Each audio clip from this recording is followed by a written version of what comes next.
Hey everyone, welcome back to my Python class, and today is a continuation of lesson 1.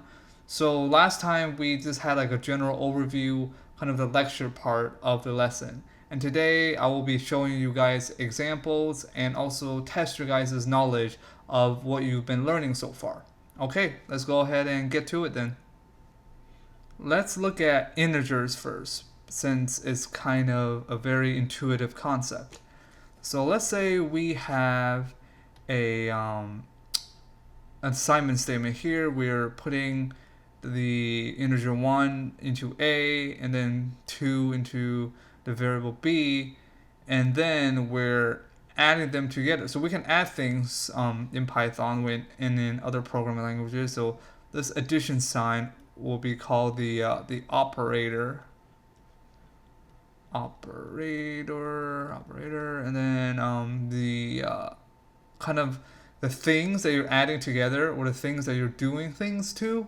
These are called like the A and B variables. These are called operands. Okay.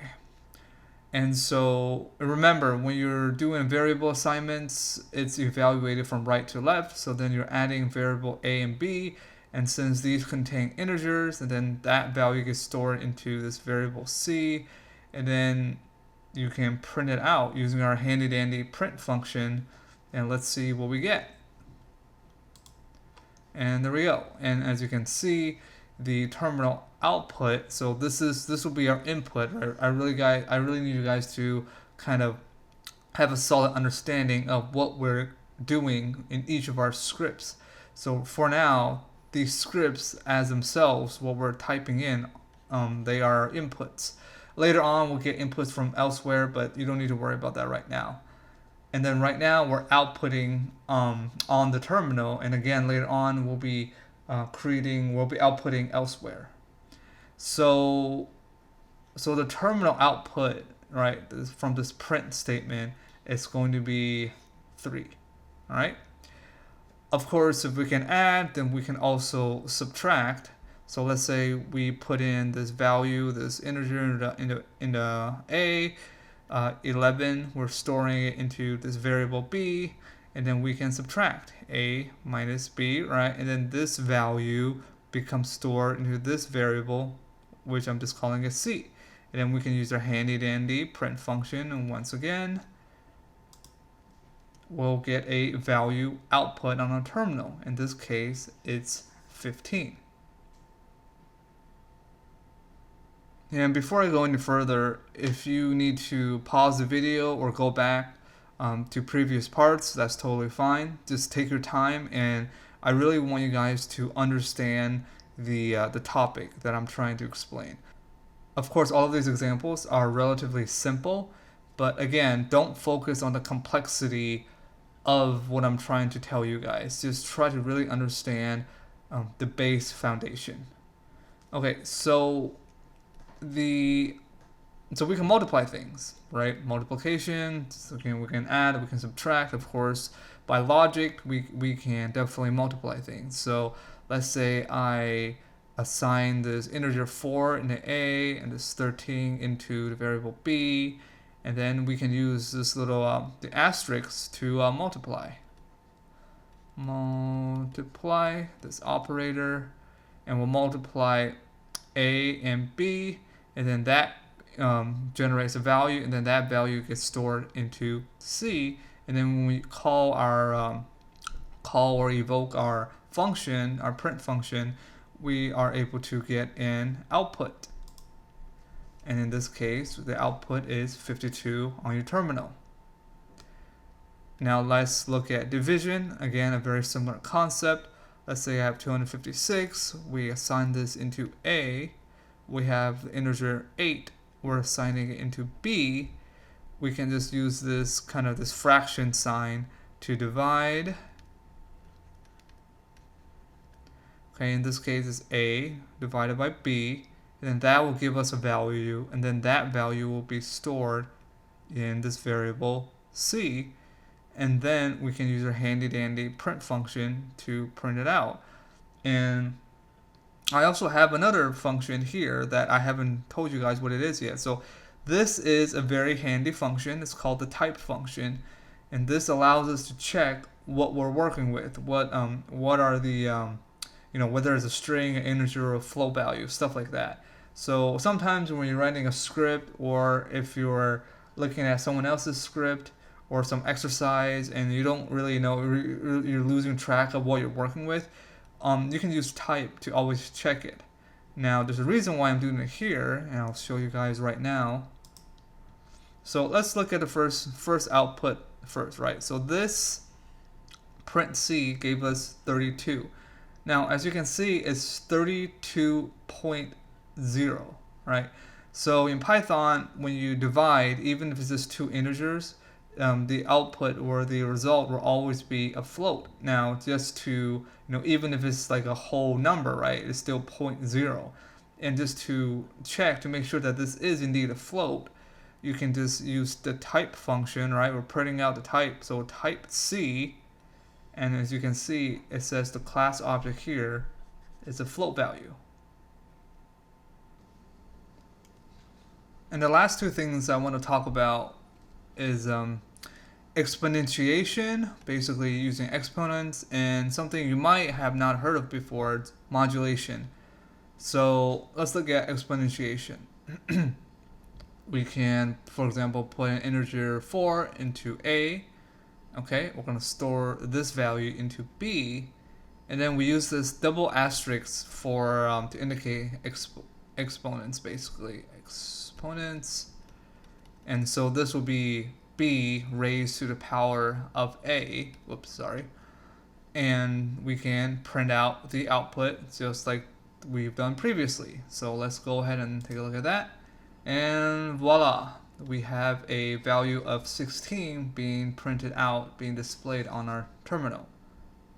The next thing is called modulation. Modulation is quite interesting, and that is, whoops, sorry, I just like slashed my, slashed across my screen with my pen, but ignore that.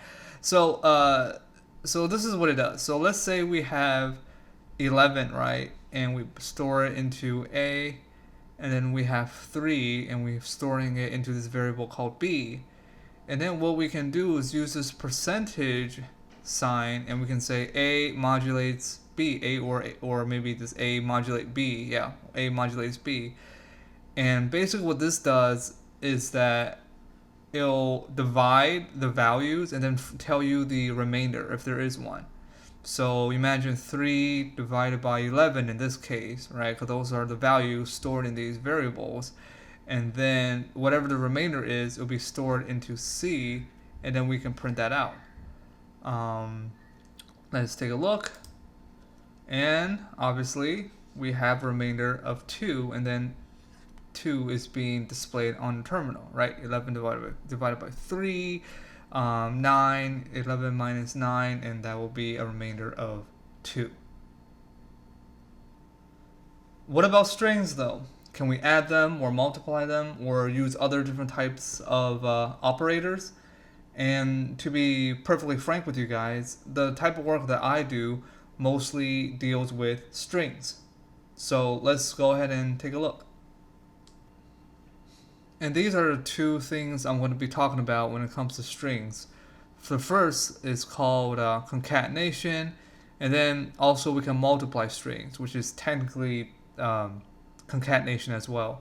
But concatenation is the most common idea and concept you'll hear when it comes to manipulating strings, and I do this very often. Not always like this, of course, because this is a very kind of straightforward example. But concatenation, concatenation, concatenation. It's very key. It is very important to understand, especially in the biological sciences, because we work with DNA sequences, protein sequences, so it's very useful. Okay, so here, let's say I have a string, right? Now we're working with strings, and we're putting this into A. We're putting this string. Okay, note that there is a space here. Okay, this is a space. This is actually what we call white space, which is a string. I'll get into that in a little bit. And we're putting this into B. Here we have a space. Again, this is a string.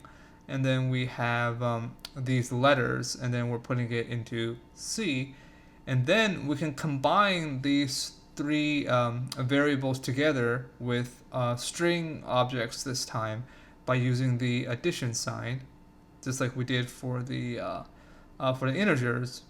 And we can print this out, and you will see the printed out output on the terminal is a space good space thing, right? That makes sense.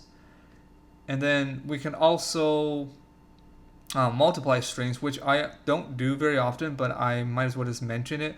So let's say I have a string and I'm putting it into A, and then I have an integer, and we're putting it into B, and then I can multiply A by B. Now, this is not multiplying the integer 3 times the string. You can't actually do that because they're different class objects, which we'll get into right after this slide.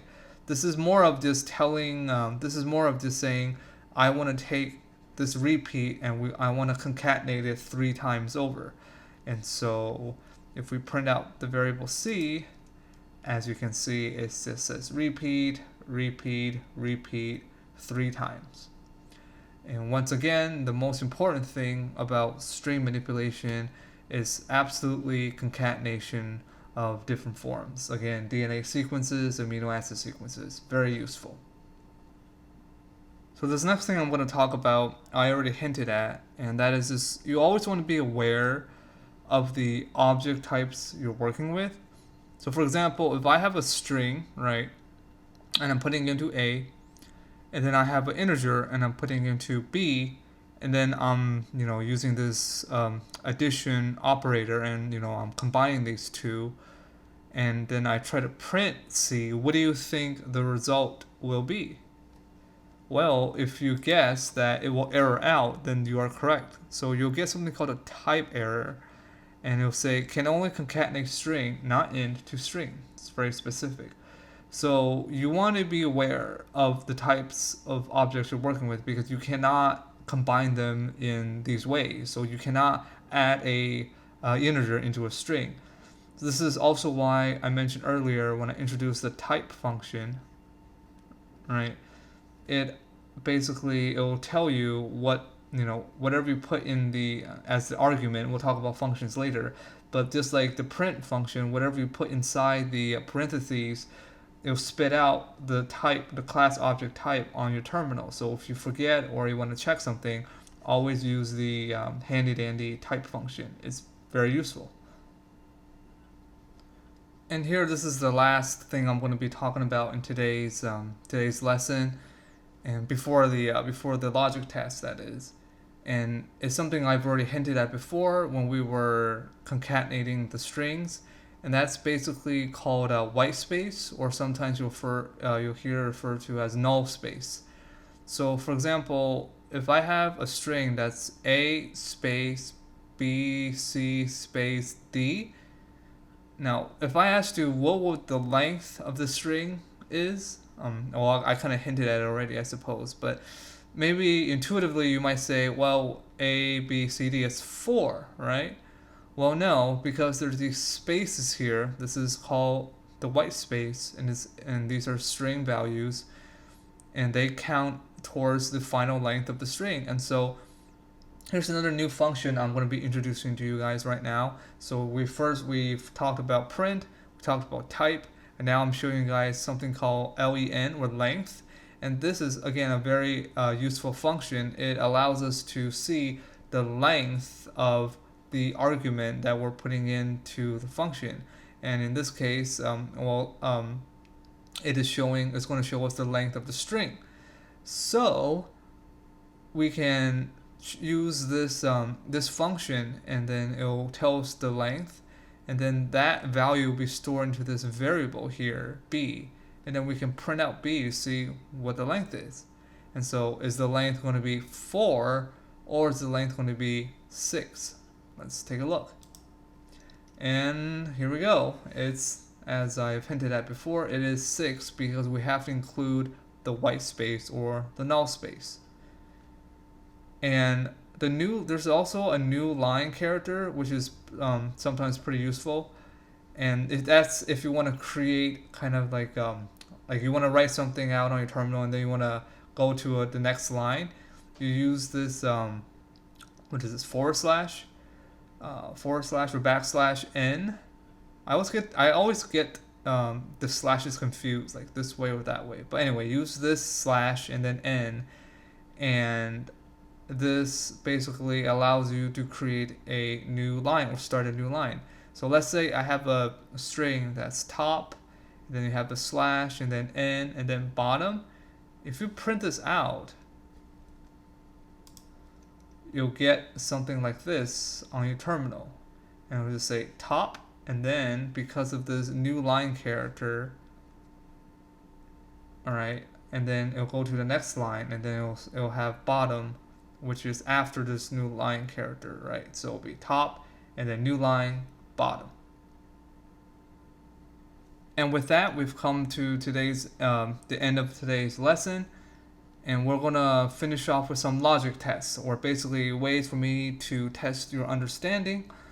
So for these examples, what I would like you to do is that look at them, and then you can pause the video, get out a piece of paper and pen, and then see if you can work your way through these problems.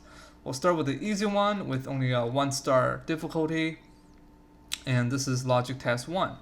Let's take a look at it, and the question is, what is the output? So if you were to write the script out on your in Atom and then run it, what would the output, the terminal output be? So one thing is that you can see I'm using kind of these weird names for these variable assignment statements. One of the things I had trouble with, at least when I was learning Python, and I see this in other beginners as well, is that we tend to assign meaning behind the variable names. Okay, so there are no meaning behind variable names. Now this is a bad variable name sandwich for this, but I can use it, right? Like it doesn't matter. Like this, I could call this A, I can call this B, I can call this DNA sandwich. It doesn't matter. So there's no inherent meaning behind variable names, and I really want you guys to understand that.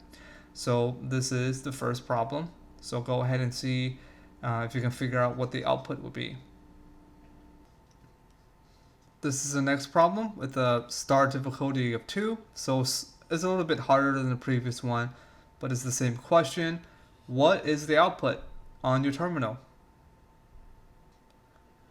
And here we have the final logic test with a star difficulty of 3.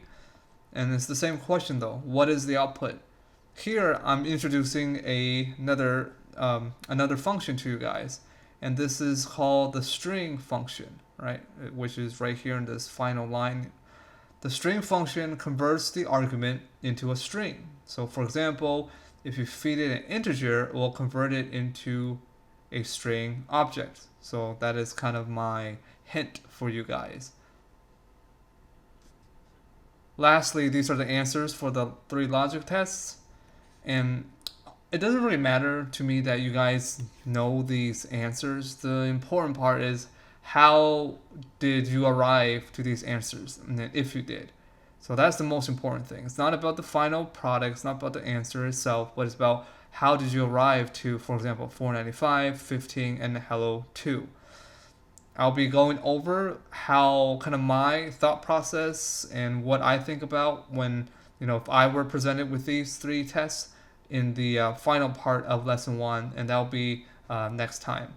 But for now, I hope you guys can work on these logic tests, and I hope you guys can figure it out. And I hope this was a useful lesson. And again, next time I'll go over kind of the way I would go about approaching these problems. All right, I hope you guys have a good day, and I'll see you guys later. Bye.